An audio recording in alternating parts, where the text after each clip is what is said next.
కాసేపట్లో భారత ఉపరాష్ట్రపతిగా సిపి రాధాకృష్ణన్ ప్రమాణ స్వీకారం చేయనున్నారు. రాష్ట్రపతి భవన్లో రాష్ట్రపతి ద్రౌపది ముర్ము రాధాకృష్ణన్తో ప్రమాణ స్వీకారం చేయించనున్నారు. ఇక ఈ కార్యక్రమానికి ప్రధాని మోదీతో పాటు కేంద్ర మంత్రులు, ఏపీ సీఎం చంద్రబాబు, మాజీ రాష్ట్రపతులు ఉపరాష్ట్రపతిని కార్యక్రమానికి ఆహ్వానించారు. ఈ కార్యక్రమంలో పాల్గొనేందుకు ఇప్పటికే మాజీ ఉపరాష్ట్రపతి వెంకయ్య నాయుడు, ఏపీ సీఎం చంద్రబాబు నాయుడు ఢిల్లీకి చేరుకున్నారు.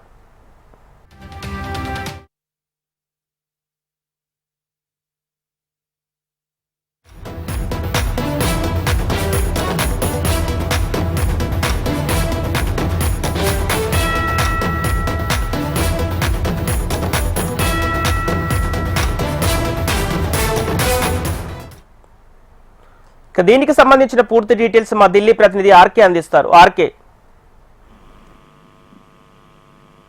ఉపరాష్ట్రపతి ప్రమాణ స్వీకార కార్యక్రమం ఈ రోజు ఢిల్లీలో అంగరంగ వైభవంగా జరగబోతుంది. రాష్ట్రపతి భవన్ లో జరిగే ఈ కార్యక్రమానికి ప్రధానమంత్రి నరేంద్ర మోడీ, అలాగే కేంద్ర మంత్రులు, వివిధ రాష్ట్రాల ముఖ్యమంత్రులు హాజరవుతున్నారు. అలాగే ఆంధ్రప్రదేశ్ నుంచి చంద్రబాబు నాయుడు ఆల్రెడీ చేరుకున్నారు. అలాగే పవన్ కళ్యాణ్ కూడా ఈ కార్యక్రమానికి హాజరవుతున్నారు. ముఖ్యంగా అంటే అకస్మాత్తుగా ఈ ఎన్నికలు జరగడంతో దేశవ్యాప్తంగా కూడా చాలా ప్రాధాన్యత ఎన్నికపై మరి సిపి రాధాకృష్ణన్, మహారాష్ట్ర గవర్నర్ గా ఉన్న సిపి రాధాకృష్ణన్ 452 ఓట్లతో అత్యధిక మెజార్టీతో ఆయన గెలవడం జరిగింది. ఈ నేపథ్యంలో ఆయన భారత 17వ ఉపరాష్ట్రపతిగా ప్రమాణ స్వీకారం చేయబోతున్నారు.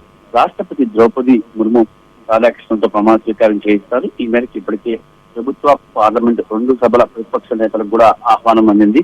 మరి అలాగే మాజీ ఉపరాష్ట్రపతి, రీసెంట్ గా రిజైన్ చేసినటువంటి ఉపరాష్ట్రపతి జగదీప్ ధన్కర్ కూడా ఈ ప్రమాణ స్వీకార కార్యక్రమానికి హాజరవుతున్నట్లు సమాచారం అందుతుంది. ప్రమాణ స్వీకార కార్యక్రమం ఉదయం 10:30 గంటలకు ప్రారంభం కానుంది. అలాగే మధ్యాహ్నం 12:30 గంటలకు రాధాకృష్ణన్ రాజ్యసభ ఫ్లోర్ లీడర్లందరితో సమావేశాన్ని కూడా ఏర్పాటు చేశారు.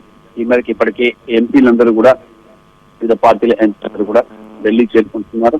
మరి రాధాకృష్ణన్ ప్రమాణ స్వీకార కార్యక్రమం అంగరంగ వైభవంగా జరగబోతుంది. కార్యక్రమానికి ప్రధానమంత్రి నరేంద్ర మోడీ కూడా హాజరవుతారు.